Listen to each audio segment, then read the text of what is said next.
Hello everyone, welcome back. আজকে হচ্ছে আমরা শিখবো এক্সেলের ডাটা কনসলিডেট।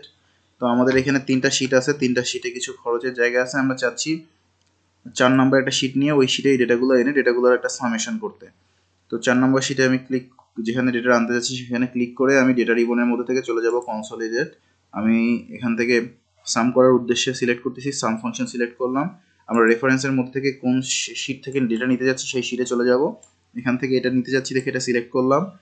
এরপরে আমি রেফারেন্সে আবার ক্লিক করে আমি এখন একটা অ্যাড করে ফেলেছি, আমি সেকেন্ডটা এখন অ্যাড করব। সেকেন্ড অ্যাড করতে চাই, অ্যাডে যে আমরা হচ্ছে ফেব্রুয়ারিতে চলে গেলাম, ফেব্রুয়ারি ডেটাটা সিলেক্ট করলাম যেটা নিতে যাচ্ছি আমরা।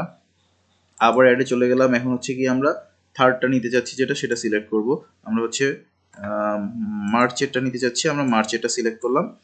এখন আমাদের তিনটা ডেটা সিলেক্ট হয়ে গেছে। এখন আমরা হচ্ছে use labels in top row select করে দিলাম, তারপরে create links to source data click করে দিলাম, ওকে দিলাম। দেখেন আমাদের কিন্তু তিনটা জিনিস চলে আসছে। দেখেন আমাদের ফুডের টোটাল কস্টিং চলে আসছে, তারপরে হচ্ছে আমাদের রেন্টেরটা আসছে, টিউশন ফি এরটাও আসছে। তো আমরা যদি এখন যোগ করতে চাই, আমরা এটা সিলেক্ট করে আমরা হোম রিবনের মধ্য থেকে অটো সাম দিয়ে সাম করে দিয়ে আমাদের নেক্সট ঘরে কিন্তু সামেশনটা দেখিয়ে দিচ্ছে। তো একইভাবে আমি অটো ফিল দিয়ে করে দিলে আপনি দেখতে পাচ্ছেন প্রত্যেকটার কিন্তু সামেশন আমরা পেয়ে গেছি। আমাদের এখানে সেকেন্ডটা ছিল রেন্ট, থার্ডটা ছিল টিউশন ফি। আমরা একটু এই জিনিসটা যদি ফিক্স করে দেই, রেন্ট, তারপর এটা ছিল টিউশন ফি। এটাই ছিল আমাদের কনসলিডেটেড ডেটা। Thank you.